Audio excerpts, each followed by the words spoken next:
And ladies and gentlemen, we are back. It's another Football Friday. Yes, we are talking all football. I know the ALCS and the NLCS could be coming to an end very soon by tonight or tomorrow. We'll talk about that later in the week. But let's talk about this. Two different styles of play. Two very valuable players. But who is more valuable to their team's success? Is it King Henry or is it the great Patrick Mahomes? Also, the Bengals 4-2 right now. But are they legitimate contenders in the AFC North and in the AFC picture? And then, of course, let's finish off with the New York Football Giants. If another loss happens or occurs, what's next? What's the first move the New York Giants should be considering? That's all next on Keys to the City. Yeah. Keys to the city, baby. When you see us, so you know you really viewing greatness in the making. Double up on facts we stating. Podcasting, cruise control, city, state, the nation. So what you saying, what we saying, prime information. Facts, keys to the city, we unlocking the statements. Streaming every Friday. And ladies and gentlemen, we are back. Clovercrest Media presents Keys to the City. We're streaming on all social media platforms at Keys to the City. So comment, like, subscribe, or share. We will get into the New York Football Giants later on in the show. We'll be talking also the Cincinnati Bengals. You think about what we've been talking about on the show. We talk a lot of different teams now. Back then, we were just specifically talking about the same old teams. Now, we're talking about the Arizona Cardinals. We're talking about the Cleveland Browns. And now you can add the Cincinnati Bengals into the group, as are they legitimate, not just AFC North contenders, but AFC contenders. We'll talk about that in a huge AFC North matchup between those Baltimore Ravens, the red hot Baltimore Ravens, and those Cincinnati Bengals. Sorry, almost lost my cool right there. Also, let's talk about this. Let's get into this game because this is a huge game for two teams that are starting to get back to where we were expecting them to be coming into the season. A lot of high expectations for both these teams. A huge win for the Tennessee Titans on Monday Night Football, beating the once number one team we thought, the Buffalo Bills, and the Kansas City Chiefs getting back to their winning ways and beating the Washington Football Team. And these two teams, we've talked about this matchup, I think, every year because the past couple of years, well, they played in the AFC Championship game a couple of years ago. These teams have been at the top of the tier of the AFC within the past 3 or 4 years. And it's because of different styles of play. We know what the Kansas City Chiefs like to do. Run and gun. They like to throw the ball. They love to use Patrick Mahomes any way they can. And we know what the Tennessee Titans like to do. They love to run the ball with King Henry. And it's kind of like very similar to this Lamar Jackson. Oh, we're going to figure him out. Well, we're still trying to figure out how to stop Derrick Henry because everybody says they have the answers, but yet Derrick Henry is dominating once again and looking like he's going to maybe three-peat in the rushing title as he has almost 800 yards rushing, 10 touchdowns, and currently showing why he is the best back in all of the NFL. But my question is to you guys, whose play is more important to their team's success? Is it King Henry or is it Patty Mahomes? Go ahead, Joe. I want to see where you go with this. I am going to say it's King Henry. They're 0-2 when he's not in the lineup in his career. Not that the Chiefs have done much better with Pat Mahomes, but look, you just said it, Trev. 6'3", 247. He runs a 4.5 40. He can run over you. He can run past you. He can run through you. He is I'll put it to you like this. In the NFL, there's no other Derrick Henrys. No one else does what Derrick Henry does. Derrick Henry's a throwback to when I grew up watching football in the 80s, 90s, and into the 2000s. It's sort of like Mariano Rivera when he retired. Relief pitchers, closers aren't that anymore. There are no closers like Mariano Rivera anymore. I think Derrick Henry is the last of the great single featured backs in the NFL. Dalvin Cook, I'm not quite sure I don't think he's quite in Henry's league. I think he's just a rung down, I'll be honest. So yeah, this whole team is based on this guy. Even with A.J. Brown and Julio Jones, 10 catches for 150 yards combined last week. This is the Derrick Henry show. And this team is only going to go as far as Derrick Henry can get them. He's literally the quintessential definition of a running back. Because we use the term running back now when we think of running backs in today's football, and not just the pros, but college and even high school. There's guys that are now dual threats, pass catching. Like back in the day, running backs were, they'd be a little involved in the passing game. But the way that this game has transformed in the sense of offense, passing the football, the running back position has become that much more valuable because you have guys like Christian McCaffrey, Alvin Kamara, Dalvin Cook, Saquon. You have Ezekiel Elliott, just a handful of guys, Aaron Jones.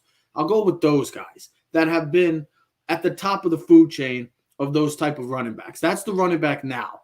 We don't see a guy, especially a guy that's 6'3" and 240 pounds and runs 22 miles per hour and just runs past every defender. We don't see that anymore. Derrick Henry is made different. He is the definition of an NFL running back, or I should just say running back, because NFL running backs, we don't get that nowadays. This is the definition of a true running back. Okay. Yeah, also, I don't think this team can be successful at all without Derrick Henry. Again, it would be hard for the Chiefs, but I think with a guy like Andy Reid, I think the Chiefs could survive and still be a playoff caliber team. Maybe not this year, being that division is as good as it is, but I don't know. There's just I think Derrick Henry is one of the most irreplaceable guys in the NFL when you think about what he does. You can say the same thing about McCaffrey and the same thing about Saquon. You can't just stick one guy back there and be like, do what he does. Not going to happen. Can't replicate it. Look at Minnesota and the production Minnesota gets from its backups when Cook misses games. The guy Madison has been pretty solid. He has been really good, and that's why I'm saying Dalvin Cook's kind of a different animal. Yeah, that's what right. Well, there's very few guys like McCaffrey or Barkley, really with just the all around game, and then Henry, who's just the prototypical workhorse NFL running back that we just don't see anymore. So I agree with Can't all the replace points. That. Well, here's the one thing. There is no Derrick Henry. There's nobody even close to it. The biggest thing that I can think is Jim Brown, where he was just that big, that much stronger. He's as big as your biggest player, and he's faster than your fastest. I mean, he just ran off this past weekend 21.8 miles an hour, the fastest of any player this whole season for a touchdown run, 65 yards. And you could see it too. As he got farther down the field, glides, man. He just glided and pulled. He doesn't get caught. There is no one like him in the league. There's no running back like him.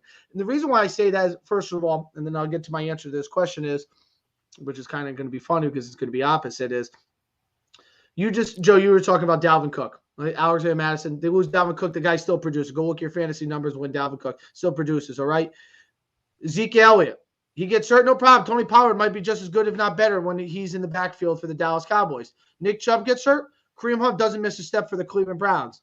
The Giants, we don't know about Barkley because he's never on the field. Now, the only person you can come close to is Christian McCaffrey because of what he does outside of just the running back position, because he's you would call Weapon X. You could do whatever you want. He can play slot. He can play slot and have 100 catches a year like he does in the backfield. He can play running back and have 1,500. I don't think there's really any guy like him in the league at his position. Maybe the closest would be Alvin Kamara, but I just wanted to make sure what Derrick Henry has done this season is irremarkable. It's crazy to think that he could be setting for a back-to-back 2,000-yard season. Currently, there's 6 running backs this year that have 100-plus touches in the NFL. Derrick Henry, Najee Harris, Alvin Kamara, Joe Mixon, Nick Chubb, and Zeke Elliott. Derrick Henry has 163 touches this year. The next closest guy is Najee Harris at 111. He has 53 more touches, or 50 touches more, whatever, than the next closest guy. It speaks volume to what he produces. It's the highest amount of touches in the first 5 weeks of the season since Christian McCaffrey, who had 139 in 2019. He is phenomenal, and he sets everything up for the Titans. He sets up their play-action game with Ryan Tannehill and the passing down the field. But if I had to pick a guy, even though King Henry and Joe, you're right, they're 0-2 when he doesn't play, and there's no one like him. He's so dominant. He controls the game. He's because when you run the football, you control the clock, you keep the defense off the field. And I thought this would be an easy answer, but then as you guys were saying, and I do agree with you, I got to go with Patrick Mahomes only in this sense of looking at the two teams this season. More likely than not, I would have favored Derrick Henry. But when I think of this Chiefs team, they have nothing in the sense of running game. They have no running game. Patrick Mahomes is Mr. Everything for them. And if he doesn't play exceptional, they lose games, which you're not used to seeing the past few years. But if we're talking about right now, today, on October 22nd, 2021, as great as Derrick Henry is and should be up for the MVP debate, it's got to be Patrick Mahomes because of the offensive line that's been weak for the Kansas City Chiefs. They got no running game, so everything is put on his shoulders. Everything that he does is quantified that much more so. You mean if he doesn't make the big play, which he leads the league in touchdown passes with 18, he's got more touchdown passes for over 30 yards plus this season. Everything is so dominant on him, and I think they fall what's the word? They fall into the thing where, like, hey, don't worry, if it doesn't happen, Patrick Mahomes is going to come save the day like Superman. And here's the thing. I think the Titans, because of Julio Jones and because of Ryan Tannehill and because of A.J. Brown, even if Derrick Henry doesn't go off, they could still win football games. All right. And I even say more so with the Chiefs too, because now you got to look at their defense. Their defense is such a liability this year that they're giving up almost 30 points a game, that if Mahomes doesn't score 30 points a game, they have no chance of winning. So, I mean, listen, you're not wrong with either guy. I'll pick Patrick Mahomes in the sense that they have no running game. They don't have a backup plan. They have no backup plan. Not that the Titans have a backup running back, because unlike any other running back in the league, everyone has a backup running back that you know of. You don't know the Titans running back because he never sees the field because he doesn't need to. Because even Patrick Mahomes says this guy gets 20, 30, 40 carries a game. And the next week, he looks just as fresh as he did week one. And right now, he's on pace, Derrick Henry, to break the all-time rushing record, the all-time rushing attempts, the most purpose yards in a season. And I forget what the hell the other stat was that I had for him. But it's incredible what Derrick Henry has done this season so far and what he is doing in a time where, Trev, you had started this conversation off where it's a pass first, run second league. So I'll go one step ahead of you with a little stat for you. So since he's come in 2017, do you want to know what the Tennessee Titans record is when he rushes for over 100 yards? It's something in zero, I'll bet. Nope, no. He's 25-3. Not they bad. are 20. The Wait, Titans really? 25-3 when he I'm looking at it right now. The Titans are 25-3. Their last loss coming this year to the Jets, which it should have never happened. But yes, when Derrick Henry rushes for over 100 yards, he does. The Titans do not lose football games. So when they established that running attack, you saw what they did against Buffalo, and we talked about Buffalo being the most complete team in all of the NFL coming into Monday night. We're thinking they're the best team in football. That defense was dominant. That defense has been dominant.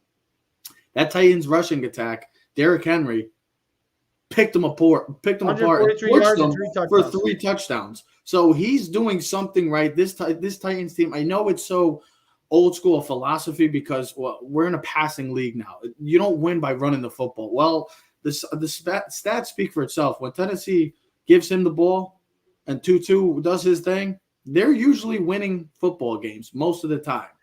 So that's what it comes down to. Patrick Mahomes, we know what Patrick Mahomes can do. He's unlike any quarterback we've ever seen with his ability to stretch the play, his crazy throws. We haven't seen it like that. If I'm going to go with it, honestly, I'm going to go with King Henry. I am going to go with King Henry because I know that this Chiefs team is still talented enough to win football games, like Joe was saying. Do they get to a Super Bowl? Do they win a Super Bowl? Probably not. But Derrick Henry, if you take Derrick Henry off this Tennessee Titans team, yes, you look at this offense with A.J. Brown and Julio Jones, they haven't gelled yet. That offense, that receiving core hasn't gelled yet. Tannehill is struggling. They rely so much on Derrick Henry. If there's one player that's non-quarterback that might be the most valuable player in all of football, it's Derrick Henry. He's got to be one of the first names that come to mind by far. That's what he brings for this team. They're a running style football team. And we hear it with Lamar Jackson. We hear it with Derrick Henry. We're going to figure him out. Well, we are still now going into week 7, and Derrick Henry is leading the league once again in rushing touchdowns, in rushing yards. rushing touches in this season. He's looking like he's going to have another huge historical season. And if it wasn't for the outstanding, exceptional quarterback play, Derrick Henry would be much higher on people's MVP list because that's how good he's been. And this Tennessee Titans team has not been good. They're not a good team right now. Yes, they had a huge win. Maybe that changes the whole season from here on out. But that was a huge win on Monday night. But they haven't looked pretty yet. They haven't looked decisive enough for me. But that was a huge win on Monday night to get it going. And Derrick Henry, it revolves around 22. And he's been doing his thing. And that's why he's the best back in football right now and the best non-quarterback in all of football currently too. Maybe not named Aaron Donald. I mean, him and Aaron Donald, those are the two players that come to mind that are non-quarterbacks that would be my most valuable players. I mean, they're just both of those guys are generational talents. And in a day where running backs have kind of dipped off, the value of running backs have dipped off, Derrick Henry has shown what a true alpha back can do for an organization. Think about the alternative. If Henry is out, you're talking about Tannehill throwing 45, 50 times in a game to make up for it. That is not a recipe for a win in Tennessee, even with Jones and Brown, obviously. So he is, especially I think this year, with the way things have gone in Kansas City, I mean, I do think he's more important to his team's success because his team is going to, I think, have success. And I think Mahomes and company might, I think they might end up on the outside looking into the postseason. Well, I mean, here's the thing, though. The Chiefs' defense is giving up the worst. No, they're giving up 7.1 yards per play. Tennessee's defense ain't much better. Ain't much better than here, kid. Ain't much better than here, kid. And I'm not disagreeing with any because you guys are both right. I think we're all right in our sense. But I look at the Chiefs and go, that defense right now is historically bad, all right? There is no running game whatsoever. There's zero running game. You watch the Chiefs game, they don't even try to run the football. They got good bats. Listen, I know they have a revamped offensive line. It should be much better than they play. I know they have Tyreek Hill and Travis Kelce. But we've seen that if Mahomes doesn't make that special play, they're pedestrian. There's nothing special about him. And I feel like there's so much and maybe it's because the way we look at Mahomes now, where there's an expectation that he needs to be Superman all the time, that he needs to make that great play, that he has to throw the ball for 5,000 yards. I mean, he's leading the league in touchdown passes. I feel like if every game he has to throw for 300-plus yards and 3 touchdowns for them to be successful and win, because they have no running game. Their defense gives up tons of points, gives up tons of yardage. And here's the thing. The way I look at this, I'm trying to think of the old Colts team or whatever, but you score 30 points a game, your defense gives up 31, you lose. You played great. I mean, where the pressure is let's put this game in perspective, right? The Titans get, say, 10 possessions, right? And the Chiefs get 10 possessions. And Derrick Henry and the Titans are controlling the clock, something we've always talked about with the Giants. It's 2-1 possession. It's going to be like if Mahomes doesn't score every time he touches the ball offensively, they're going to lose. Because their defense is on the field for so long, they can't get people off, so there's more pressure for him to score every time, where I feel like the Titans, because of Derrick Henry, can control the game and play their game style. You know what I mean? They control the game pace. Where the Chiefs, you're you don't know if they're up or down or where they're coming from, and they have to score from all over. Well, we'll see what happens. And it puts more pressure on Mahomes. Let me give you one last thought. Listen, you talked about Mahomes and Jackson. Look, these are guys who you can scheme against. You could run a spy against Jackson. You can, the league's figure it out, Jackson. I understand that. Look, he had a great passing game a couple weeks ago. Again, I don't know that changed my mind about him as a passer one game. We saw Bill Belichick figure out Tom Brady in a big way just a couple weeks ago. Other than loading the box, what can you do against Derrick Henry? And now with the 2 wide receivers, you can't even load the box against Tennessee. So there's no way to scheme against Derrick Henry personally, and there's nothing to figure out unless you can find a linebacker who's 6'8" and runs a 4.2 40. You're screwed. This guy's an animal. He's a beast. Again, you say Jim Brown, pick Walter Payton, any of those big-bodied pound-em backs. That's what Derrick Henry is. And as I remember growing up, you can't stop those guys. You can only hope to contain them. Absolutely. Walter Payton was smaller, but you were probably thinking more like Larry Zonka, Franco Harris, Otis Anderson for the Giants. He didn't run small, Peyton. You know what I mean? He always ran bigger. Yeah, he didn't. Yeah, he didn't. I mean, I know he was small in stature, but he certainly, he was a bruiser. He came right at you. He could run around you, but he could take some contact. Again, it's that prototypical. You just don't see it anymore. This guy's an amazing throwback. And when you think about all the touches and the fact the guy's missed 2 games. Yeah. That's it. Listen, he doesn't get hurt and he doesn't fumble. That's another. There's another great point. There you go. You can't go wrong with either one. Both are so valuable to each team. It's just with the way this game is going and with the way he can't get figured out, Derrick Henry, for me, would be the more valuable guy. Patrick Mahomes, yeah, he's doing his thing. I know that the stats don't say, or the stats say, but the record doesn't say. We'll have to see what happens. It should be a hell of a game. It always is a fun game to watch these two teams play. I expect it to be the same like it's been in the past. Speaking of a game that, has some intrigue going on in the NFL now. Maybe in the past couple of years hasn't had the intrigue, hasn't had the appeal to those fans is because of how bad one franchise has been, and that's the Cincinnati Bengals. Right now, currently, they are 4-2, but a lot of their games are by a field goal. 4 of their 6 games by only a field goal. They haven't really had the strongest schedule. Their big loss was they could be 5-1. Legitimately could be 5-1. Had that not crazy field goal kicker game that just went haywire for both kickers.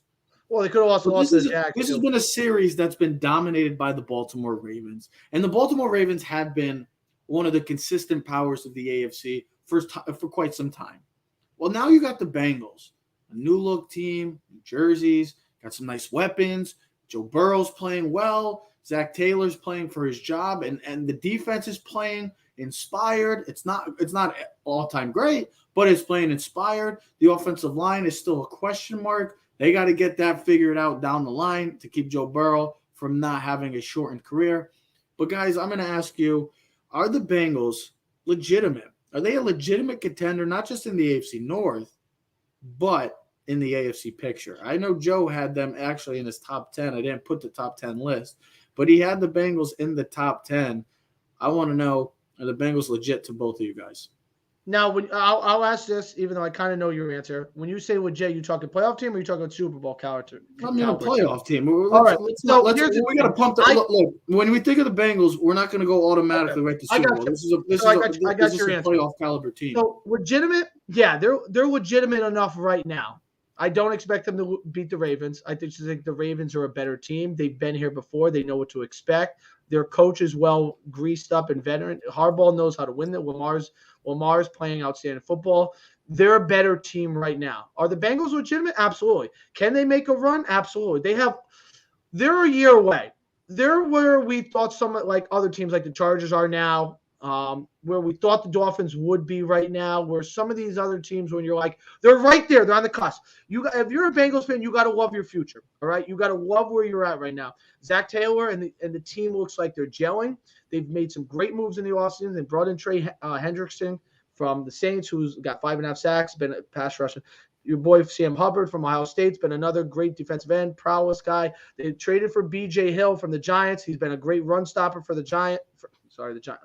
Oh, I'm sorry. He don't play on the Giants no more. He helps the Bengals win games.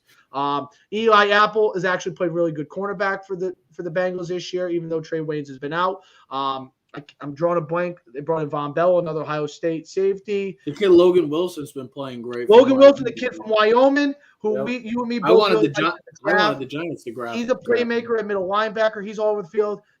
And then you got to look at offensively, right? What's the first thing every team needs, right? You need a quarterback. Well, I think they found Joe Flo and Joe Burrow, and I think he's going to be another great one that we're going to watch for the next 10 years as long as his health can stay maintained. You got a left tackle in Jonah Williams. Been pretty well. The offensive line's been pretty good, much better than last year. They're improving. You got a solid running back. These are things like when I'm talking about this, I'm thinking about the Giants and the same thing. You got a quarterback that you really love and you like, and he's a game changer. I watch him. He's got moxie. He makes the plays. He makes all the big throws. Didn't need him. But I'll tell you, he's a stud, and he makes that team stand out. Jamar Chase is the star, bro. And watch out because you're looking at one of the best receivers in football, if not now, in the near future. He's unbelievable. He's got more 30-yard catches down the field. He's phenomenal with T. Higgins, with Tyler Boyd. I mean, you look at that offense and looking at the Bengals down the road. They're going to be a contender. They're going to be a legitimate team because they're going to be able to score with you. The defense has played much better. They're top 10 in defense this year. They're not giving up big plays. And so your question, are they legitimate? Absolutely. Now, are they Super Bowl caliber? Not yet. They're not at that level. I still think like the Chargers, the Bills, the Ravens are better teams. I think even the Chiefs, even though the record doesn't prove it, I think if you put those two teams on a neutral site, the Chiefs would be at least a 7-point favorite. But the Bengals are there. If you're a Bengals fan, you got to like where your team is heading. You're heading in the right direction. You got great pieces. And I think with a guy like Joe Burrow at the helm, you got a chance to win every week. I mean, he's got to learn to slide a little bit more. You know, you don't need him diving for first downs. Aaron Rodgers said, slide, dude. You're good. We don't need – I mean, if there's one thing you've learned from Russell Wilson, Tom Brady, Aaron Rodgers, from these guys, don't go for the extra yard unless it's John Elway in the Super Bowl. Don't go for it. Let someone else go get it, okay? We need you on the next play. But they are legitimate. I don't think they'll beat the Ravens. But that's a team that, like, at the end of the season – they might not make the playoffs, but they might be there for that 7th seed right there in week 17. Yeah. We're like, hey, if they won that one extra game, they have. I mean, here's the thing: they're fighting. If they win this week, they're first place in the NFC North, and they're top 3 in the AFC. And you're like, all right, they're here. I mean, this is why it's a very crucial game for the Cincinnati Bengals. Something that we're not used to saying for the past 10 years. Joe Burrow. I'm still not 1,000,000% convinced on, from the standpoint of, first of all, he's 1-4 against the AFC North. If you look at his career wins and check out his splits, plays great against teams like Jacksonville, the Lions. He struggles against really good teams. And I suspect the game against the Ravens is going to be a very similar thing. So, look, with Chase and Mixon and Burrow, like you said, Teddy, I think next year this team really starts to fall in the form. The defense is playing a lot better. I think there still needs to be some development time, but Joe Burrow, to me, desperately needs a game like this against a quality opponent and to go out there and win it and play well. Yeah. If he can do that this week or at some point before the season's over, I'll tell you straight up, this is a legitimate team for the near future, let alone this season. I think this season's going to be tough. I think it's going to be tough with the Ravens. I think there's a lot of good surprise teams in the AFC, especially when you look at that AFC West where, you can't count the Chiefs out. So who knows how many teams might possibly end up coming out of that division. I don't know that this is going to be his year, but the development I think you're seeing right now in Joe Burrow is similar to what you were seeing late in the year, last year with the Chargers and with Herbert. And what did I keep saying? Got to start winning those games. And that's what Herbert's been doing. He's been winning. And now he's beating Mahomes. He's beating these teams. There you go. And I was going to say, Joe, is this your argument where last year we're like, dude, we see Herbert, and you're like, Ted, he's got to start winning some real games, some crucial games against – because here's the thing. Look at the division itself, and I know, Trev, you'll probably talk about it. Lamar Jackson, MVP, stud, star. We know the Steelers got a solid defense. They're always a pain in the rear end. But Big Ben, he's not there. The Browns, they got Baker. You don't even know what the hell. But you could be – you're right there, bro. Like, if you want to take that next step, and that's something the Chargers did, Herbert beat Mahomes. Herbert went in and beat Mahomes. Joe Burrow, if you want to be that guy, you got to go in and beat Lamar Jackson, because right now Lamar is the best quarterback in that division. That's how you take the crown.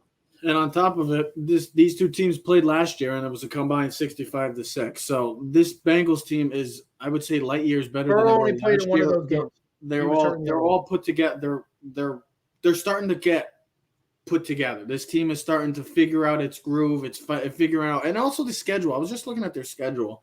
They play Baltimore. It's not a bad schedule. They play at Baltimore. If you win this game, then you go to New York. You play the Jets. Then you play the Browns. Who knows what they're going to be like at that time? Then you go to Vegas. You got the Steelers, and then you got the Chargers. That's going until December 5th. So that's their schedule after this Baltimore game. If they can win this game, it could propel Cincinnati Bengals could really do some damage. And I mean damage going into the AFC. I mean, their defense has been playing to the part where you got to give them some respect. Their has talent all over the place. We didn't even bring up their running back, Joe Mixon, who if he could stay healthy, he's a top 10 type back, workhorse type back for this team. I really think this team is going in the right direction. It's more, you see these teams, it's fascinating to see teams like the Bengals, the Cardinals, the Browns, 3 teams that have been historically bad, but are starting to figure out their future, make adjustments. They're making the right picks. They're hires. They're starting to figure out this franchise and their culture. They're trying to build a culture. And you see teams like the Giants and Jets who still can't figure it out for years now. And it's just fascinating to see, well, Burrow, how he's changed his game. If he could, like you said, if he could change the way he slides, this man could be around for a long time. But if you want to be legitimate, you got to beat the best type of teams. And this is one of the teams that have been, not just this year, but for the past 10 years or so. And since I've been watching football, the Baltimore Ravens have been the cream of the crop of the AFC, just like the Steelers, just like the Patriots. You have to beat teams like this to get credibility. Yeah, you could be 4-2 right now. It's nice to be 4-2, of course. But who have you beaten? Who have you beaten? The one team that you had an opportunity to beat. Look, you beat the Steelers, you beat the Vikings. We don't know what the Vikings are. The Bears, you lost to the Bears. We don't know what the Bears are. The Steelers, we don't know what the Steelers are. The Jaguars, they're not a good team. The Packers, you should have beaten them. And then you beat the Lions, who are the only winless team. So who is this team? Well, so you're winning the games you're supposed to. We're going to find out if this team is legitimate. I know it's in Baltimore, but that's fine. You got to go on the road sometimes, and you got to win those road games. Would you give me that you'd like to see Joe Burrow have a big game against a good team? Look, even if they don't beat the Ravens, he can't be like 19 for 34 for 196 yards and a pick. That can't be his line this week against the Ravens. This guy's got to light it up like he's playing the Jaguars or one of those teams. Show me when you're playing a good defense in a big game that you can come up big. If Joe Burrow can do that for me, I'll jump on the Joe Burrow train like I have with Justin Herbert. You got to be able to play big in those big games. Joe Burrow's got all the talent in the world. We both brought up Joe Mixon, by the way, and I even went so far as to mention Jamar Chase. Thanks for not listening. I said that too. Look, I already said one of the best receivers probably in the league. I know. I didn't say anything about Jamar Chase. I didn't bring that up. They've got excellent weapons, but now's the time to you can't lose to all the good teams, and he can't keep playing poorly in big games against the better teams. And I think really, to me, it starts with this game. Go out there and show us what you got. We talked about this. I want to answer this quick question. The way the Ravens know. I'm not saying he's just making a statement. Listen, I know they're not 10-time Super Bowl champions. I know they're not. No, I get it, but I'd rather be a fan of the Ravens the last 25 years than a fan of the Giants, because every year they're in the playoffs. Every year they're competitive, and every year this wasn't for you. This was specifically for me, so I can explain myself. Thank you. Appreciate it. Anyways, so the reason why I said that the Ravens are one of the cream of the crops of the AFC, because other than the Patriots the past 20 years, maybe the Steelers, maybe the Colts, who would you put over them? Where do the Ravens rank? Like, the Ravens are at that cream of the crop. They've been at the top of the food chain of the AFC. Yes, they haven't won 10 Super Bowls, but still, that's a team that's always been in the playoffs, have won the same amount of Super Bowls the past 20 years. Okay. But who is that? I want to know who this is. That's Sander. Sander. Hey, guess what? And the Giants and Ravens have won more Super Bowls than the Dallas Cowboys the past 20 years. So shut it. My thing is, hold on. Thank you. Yeah, let's go Dallas. Yeah, go Dallas. Up yours. So, listen. My thing is the same amount of Super Bowls. Okay. Well, how many winning seasons has the Giants had in the past 20 years, and how many winning seasons has the Ravens had in the past 20 years? Don't compare the Giants and the Ravens right now. Yeah, they might have the same Super Bowls, but guess what? There's one team that's going in the right direction, and there's one team that's going in the wrong direction. And let's get right into it, because we're going to transfer right in. You just blew off what the hell I was saying. I was waiting for Joe. Because I don't want to listen to you. Your dumb question. You take too long. You drag. No, I wasn't. Well, I was going to stem into the Giants thing, but I was And you just want going to to answer? say, You're raising Real your quick, hand? What is this? What is this, math class? I don't know if this is true or not, but this was given to me. Supposedly, this is on Trevor's other wall. So I don't know if that's really in your room or not. That's what was told to me. No, Joe. This is on my wall. How to hold a conversation. I can sign that for you. If Oh, you want. thanks. I'll be up in a little while. I'll be up in a couple. I can't wait to get a sub like this. Yes, sir. We're getting that. Yes, we are. are. So what I was going to say was going to reiterate the Browns defense, how they've improved. They're fifth in the NFL, only giving up 18.5 points. But what I was going to say is, and stem into the Giants, is when you make the right picks and the players actually turn out, when you hit on the quarterback, when you hit on the receiver, when you hit on the left tackle, when you draft certain pieces on the defense, which the Bengals have because they've been very poor for the past 5 or 6 seasons, you start to get this. And this is what you expect. And then when I was going to say, when you look at the Giants, and every week I feel like we're talking about the same things, we're questioning the quarterback if he's the right guy. Do you have the right coach? Oh, I mean, I guess we got the left tackle right now. I mean, listen, thank God, Andrew Thomas, but he's out for 3 more weeks. See you in November. See you after Thanksgiving. That's the one the next time he's playing. You know what I mean? We draft Odell Beckham Jr. We're like, hey, we got a stud from LSU. Don't worry, we're going to trade you when we say we're not going to trade you. We'll draft a running back when we need like 10,000 other pieces. I understand he's not Derrick Henry. He gets hurt. So that's what I'm saying. So the reason what happens is when you don't hit on your picks and then you overspend in free agency because you're trying to compensate for the losers you've already drafted, now you fall into what the situation that we are now currently in the state of. I mean, they're in horror. the NFL. We are in 365 days of horror as a Giant fan. That's what it is. Because what was it? The fish stinks. What did Joe just say? I'm going to make sure I got his quote right. What was the quote? Yeah, the fish stinks from head down. Well, I guess that stems from him in the organization. Because I would have loved to see what the tabloids had in New York today about that. Because they ran with that. There's probably like a fish with Joe Jed's head on, or maybe Mirror or Gettleman. I mean, we're ready to. Don't you get the New York Post? We're like chopping heads off right now, and like the fish market has all the Giant plays, and we're like chop. Oh, we can skip that one. That's good to go. Chop. I mean, let's get it right into it. Me and Joe and you talked about this. I said, let me highlight this and share my screen page. I said 76% of the Giants offense will not be playing in this week's game. You hear that, folks? 76% of the Giants. They will be out without Barkley. They will be out with Kadarius Toney. No Galladay. Thanks for showing up this season. All right. Possibly Sterling Shepard, Darius Slayton, John Ross, tight end Caden Smith. And let's add the great Evan Ingram to the injury list. I don't know who we're throwing. Trev, you got any eligibility left? Because, listen, the Giants are going to lose.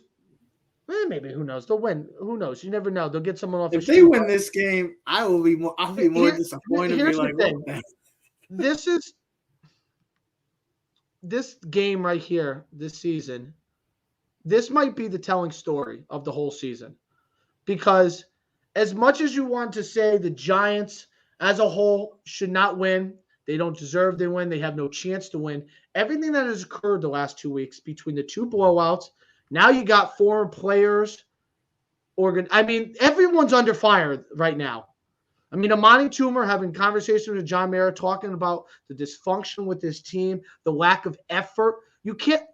Talent is not effort. Effort is by yourself, how much is given. And you watched the last week game against the Rams, there was no effort. You can't coach effort. That has to be built into heart and individuality and something that you've been born with. You can't make someone do something if they don't want to do it. So the Giants have to come out and play with it. They have to play like the Seattle game last year. Like they got nothing to lose. Like if we lose, we're all going to lose our jobs. If we win, we get to keep our jobs for another week. That's how they have to play this week. Because last year we didn't give them a chance against Seattle. Most people are not giving them a chance against Carolina. I think Joe picked them to beat Seattle. Yeah, I think he did too. I think he picked them. And I think Joe said if they're going to win, they got to win like 20-17, 17. No, they got to win like 12-10. But I mean, that's how the Giants are going to have to win this week. because I don't know who Daniel Jones is going to be throwing to. I don't know who's going to be blocking for Daniel Jones. It might be kill the man with the ball and just play rugby football and just keep tossing around. Until it doesn't help that the Panthers are bringing in two guys that love to get to the quarterback and a guy that the Giants are very familiar with, Hassan Reddick. He dominated the Giants last year in Arizona. He has 4 sacks or 5 in that game. He had like 3 or it felt like 3. I think 4 in the game against the Giants. It was 4. And you also got a very talented guy in Brian Burns, who's been exceptional since being drafted. That was one of the guys that the Giants were hoping to draft before the Panthers snagged them. It's just you see draft picks like that. This is what the Giants are right now. This is the current state of New York football. It's a disaster. It's a mess. They're on the verge of being part 3 of the rebuild. But first, like I said on John about the G-Man the other day, for you to get to a rebuild, you actually have to start somewhere. You can't keep going back to step 1. And the Giants are on the verge of going back to step 1, which is looking for a new coach, looking for a new GM. I think the GM is a definite. The head coach is still up for debate. That could be leaning towards maybe another new head coach. And then the quarterback situation. That's another one that are they going to give – we don't know what's going to happen with Daniel Jones. Other than last week, he has played to a part that we said, okay, we give him the opportunity to continue to play. Other than last week, take away last week's game, he was playing pretty well so far early on in the season. And I get it. Wasn't playing amazing. Hold on. He wasn't playing amazing, but he was playing to a part that we could say, okay, I can live with that. Other than last week. And then you got all the other question marks. Your defense is back to going to step 1, which is being god-awful. I don't know what's happened to that defense. Maybe that's just a bunch of overachievers from last season. But when we see this team right now, 1-5 on the verge of maybe being 1-6, this is going to have to be something. And the trade deadline's a couple days away. 11 days away, sir. They're going to have to figure out a solution and figure out some sort of future direction. Because right now, we talked about it heavily last year. We thought this team had finally an identity. I feel like we're back at step 1 saying, what is this identity? Now, I know we could say, oh, well, they don't have anybody playing. I understand that. That doesn't help. But even when they were healthy and that team, when they had those players, with the exception of maybe Ingram or something, they still didn't look fantastic. It didn't blow your mind and say, I can run with this. It's still question mark city for the Big Blue. Amani Toomer, Teddy shared an interview he did, and Amani Toomer talked about the irresponsibility in this roster comes in the fact that there's no depth. I mentioned earlier in the show, Saquon's out, and you're trying to, last year you were trying to fill that with Devontae Freeman and Wayne Gallman. Yep. And this year you're doing it with Devontae Booker. That guy's not even in the same league. Stop it. You're back up to Daniel Jones. Last year was Colt McCoy. This year it's Mike Glennon. That's horrible depth. There's so many better guys out there. We talked about this on the phone a couple days ago, Trev. Right? So looking at it from those standpoints, depth, because the Ravens and a lot of teams have had injuries, and they got off to a slow start, and they've had to adjust on the fly. Yep. The Ravens have signed literally every 38-year-old running back who used to be No, good. every great running back from 2017 or so. Dude, if you thought about Le'Veon Bell and Devontae Freeman and Lat Murray all on the same team. And Lat Murray, you would have been like, we got to all-star backfield. So look, I think if the Giants lose this week, I think the first thing that should happen is that if I'm John Mara, I would call David Gettleman into my office and I would tell him to step down immediately. I'll give you. So that's not going to happen, though. That's not who the Giants organization is. They will wait till the end. Okay, in this case, then what they should do is then guess what? Look, we're gonna have to pull. What they should and what they will do are two different things. But what I'm saying is, Peter King was on today and said the Giants. I'll tell you right now, I don't know that John Mara can sit through another week of the stadium booing and walking out.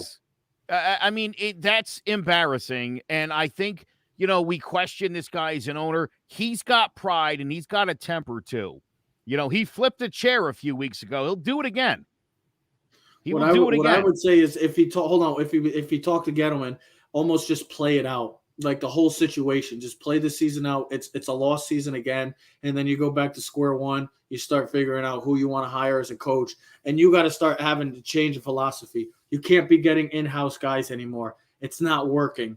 It's not. It's you tiresome. would be well It's tiresome. served. That's what it's become. They would be well served to ask Gettleman to step down immediately, have whoever his assistant is take over, at least on the short term.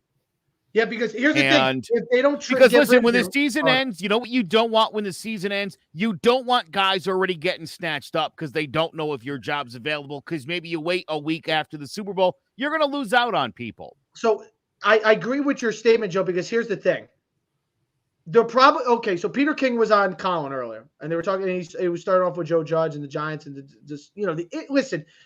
The Giants are dealing with injuries. Listen, the league teams are dealing with injuries. You got to overcome. You got to find a way to be better. And a lot of that has to do with coaching.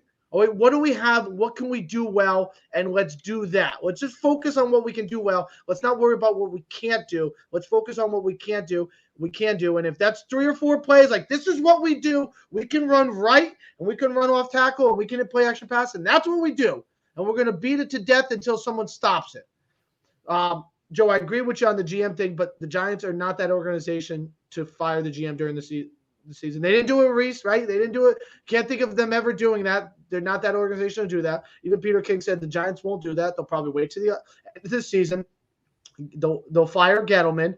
It's very rare for the they're gonna bring back Joe Judge, understanding that John Mara, when he hired him, really loved Joe Judge, loved everything. Said we were going to give this guy every opportunity to succeed. So you got to give him another year, because think about it. How can this guy succeed when 3/4 of the offense is on hurt? You got a liability as an offensive coordinator, Jason Garrett, right? Maybe Trev, you were right on the defense overachievers. Got to give this guy one more chance. So they're going to find a GM that can build with Joe Judge. The reason why I agree with Joe's statement, to go back to what I started the conversation with, is if Gettleman is not fired within 11 days and he decides to start making some – because here's the question.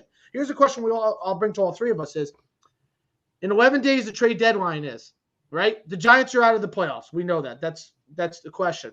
If the Giants get – so happily – depends how they lose this week. But if they lose bad, or they lose 2 in the next 2 weeks before the trade deadline, do the Giants have a fire sale?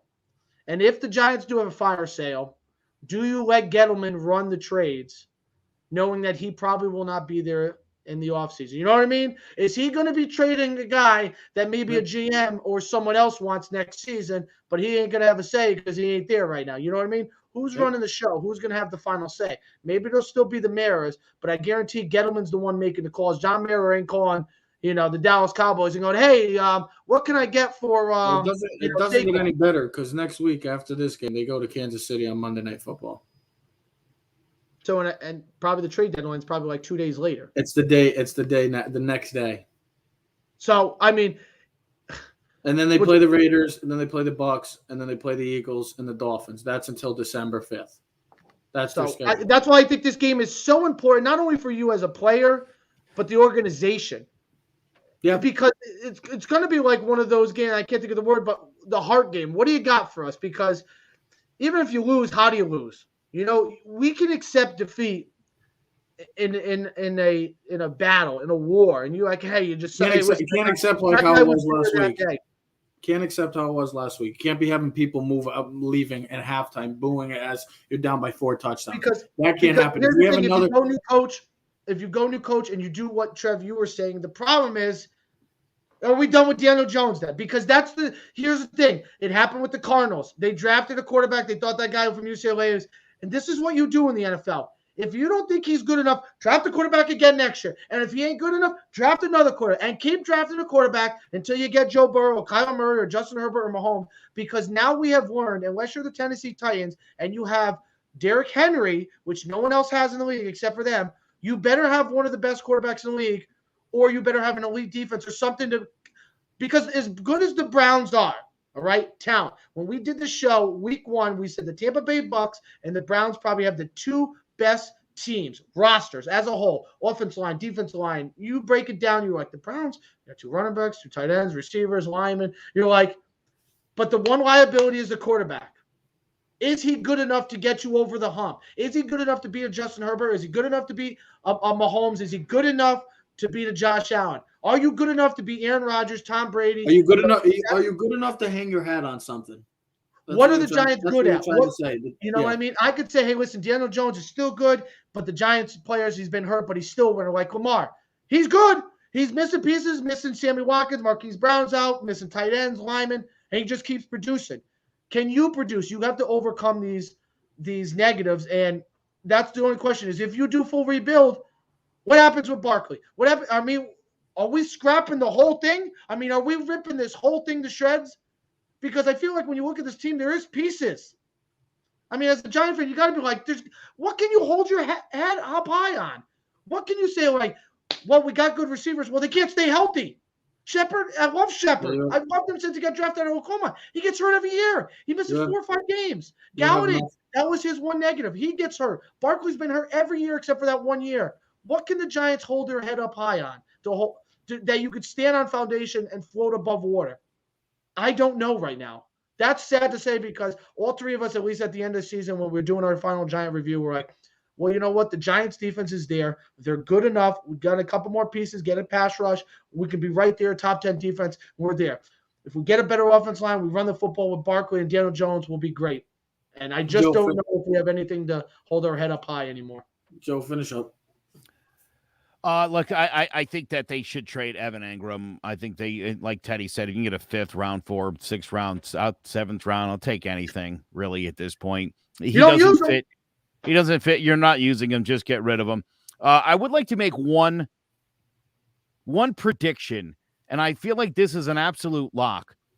When Joe Judge gets fired, and I don't know when that's going to be, the back page of the Post, sleeping with the fishes. Oh. You like that? Then, you're welcome. And his head, Joe, his head next to McAdoo, next to Shermer's, next to all the other Giant coaches. We'll see what happens. But or maybe he's on a life raft in a boat. Fishing. I don't know what's going to happen. By himself. I don't know what's going to happen with this team. I don't know what they're going to do after this week. But if another performance, a putrid performance like last week ensures, then something's got to give. Something's got to do. Something's got to happen for this team. Because if they get blown out, somebody better get fired. Somebody's got to be, yeah. Something's got to happen if there's another blowout.